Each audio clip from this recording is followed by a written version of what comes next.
toutes et à tous et bienvenue sur cette nouvelle vidéo de la chaîne. Aujourd'hui, on va venir s'attaquer à quelque chose qui peut paraître simple et qui pourtant ne l'est pas toujours. C'est la création de vos propres brushes, vos propres pinceaux mais de type fumé. Comment à partir de dessins que vous allez faire, comment à partir de photographies, comment à partir de tout élément possible, vous allez venir réaliser tout simplement ces effets de fumée.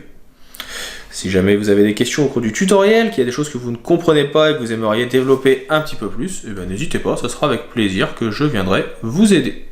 Si jamais vous avez des questions au cours de la vidéo, vous venez dans les commentaires, vous venez poser vos questions et ça sera avec plaisir que je viendrai y répondre. Vous retrouverez tous les liens aussi pour me contacter en description avec le Discord, les réseaux sociaux, bref, tout ce qu'il faut. Donc allez-y, ça sera avec plaisir que je vous aiderai. J'espère que cette vidéo vous plaira dans tous les cas, je vous en souhaite un bon visionnage et je vous dis à tout de suite. Attaquons donc la création de nos brushes fumées. Il existe bien sûr d'énormes possibilités de téléchargement sur internet, mais je trouve qu'il est intéressant de venir voir comment créer les nôtres directement. Pour ça, j'ai prévu quelques photos, celle-ci et celle-ci. Celle-ci un petit peu moins, on va pas la garder. Le principe est assez simple. Quand vous avez une photo avec un élément qui vous plaît, là j'ai pris mon outil de sélection rapide et je vais venir sélectionner tout simplement ma fumée. On va faire attention à ne pas sélectionner ici tout ce qui est trop blanc et puis on va venir donc sélectionner au maximum la fumée. Je vais en profiter également, tant qu'on est ici, pour faire un petit masque de réglage qu'on va faire au-dessus avec image réglage et on va venir faire ici niveau. Pourquoi? Tout simplement pour que le fond soit beaucoup plus blanc que ce qu'il n'est actuellement. Alors, je vais recommencer, je vais faire un CTRL D, j'aurais dû le faire avant. Le but étant de bien faire une distinction entre le premier plan et l'arrière-plan. Donc comme ça, le nuage est vraiment un nuage tout seul. D'ailleurs, avec ça, vous pouvez même faire sélectionner un sujet, vous verrez qu'il devrait être sélectionné bien comme il faut. Une fois que vous l'avez sélectionné, vous faites image, c'est édition. Et vous avez définir un pinceau prédéfini. Donc là, je vais l'appeler nuage. Et maintenant, c'est un nuage que je vais pouvoir utiliser. Si je fais un CTRL D, vous voyez que j'ai mon brush nuage déjà qui apparaît. C'est pas encore parfait, on est d'accord, mais on va pouvoir l'améliorer. Pour pouvoir l'utiliser par exemple ici. Pour pouvoir après venir faire des petits nuages par-dessus qu'on viendrait mettre en gris ou en blanc. Déjà là, vous voyez que de base, on a déjà le côté un petit peu nuage qui peut être sympa. On va venir ouvrir les paramètres de pinceau. Donc pour ça, vous allez soit dans fenêtre, paramètres de pinceau, soit vous connaissez l'endroit où il est. Là je vais venir dans dynamique de forme et on va déjà pouvoir venir faire des variations ici de taille. Ce qui fait que quand on va venir peindre, surtout si on a ici une tablette, d'ailleurs je vais la sortir pour vous montrer, ça sera mieux. Donc j'ai la tablette qui est ici. Ça va permettre, quand vous allez venir dessiner avec votre pinceau, avec votre tablette, d'avoir en fait des éléments différents et que ça réagisse un petit peu mieux à la pression. Donc ça peut être intéressant. Là on voit que c'est un petit peu opacifié, je vais remonter l'opacité à 100, comme ça vous verrez mieux. Donc là vous voyez que ça peut déjà me permettre très rapidement de venir faire mes petits effets de fumée. En plus de ça, vous pouvez venir varier les angles, qui va faire que la fumée partira dans tous les sens. De même, on va avoir ici diffusion, qui peut permettre de faire que votre nuage soit un petit peu plus imposant. Donc là on a vraiment, par exemple, la possibilité de venir faire des petits nuages. Et donc là ça me permet vraiment de venir faire de la vapeur très très rapidement à partir d'une photo. Vous avez vu que c'est assez rapide et c'est vraiment très très simple à mettre en place.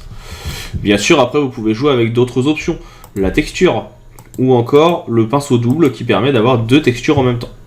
Si vous jouez sur la diffusion, plus vous allez diffuser, plus vos éléments seront espacés. Donc ça il faut en tenir compte. Vous avez le rendu que cela va avoir dans cette partie ici de paramètres de pinceau. Donc là, aux alentours de 96, ça me plaît pas mal. Je me demande si je vais pas faire varier un petit peu plus les ongles et voire mettre quelques arrondis pour avoir un effet de brume qui soit un peu plus sympa. Et donc là, vous voyez, très rapidement, vraiment, j'ai fait mon petit brush de fumée. Maintenant, on peut avoir envie d'en faire d'autres. Là, on l'a fait avec celui-ci.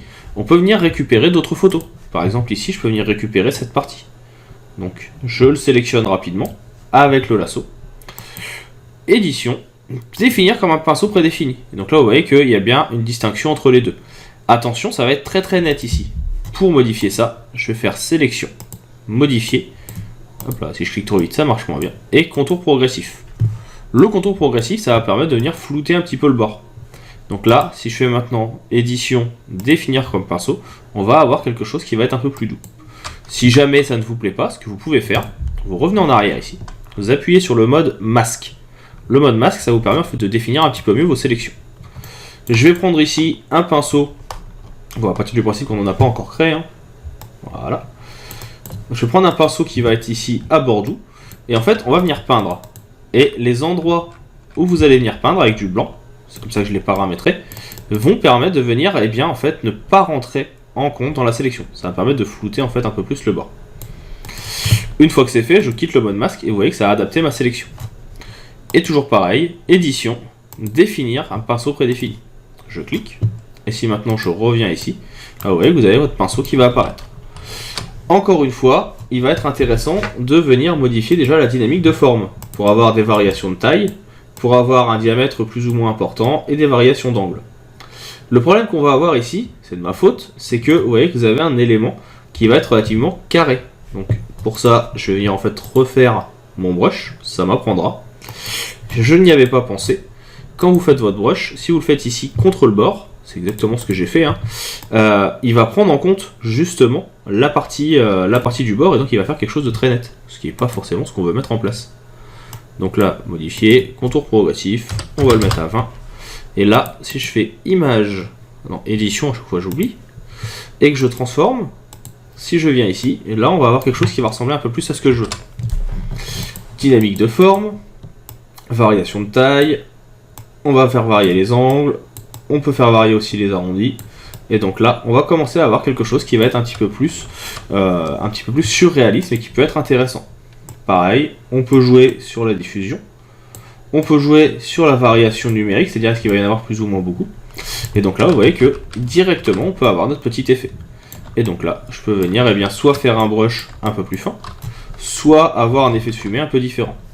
À vous ensuite de venir le modifier pour avoir quelque chose qui vous plaira.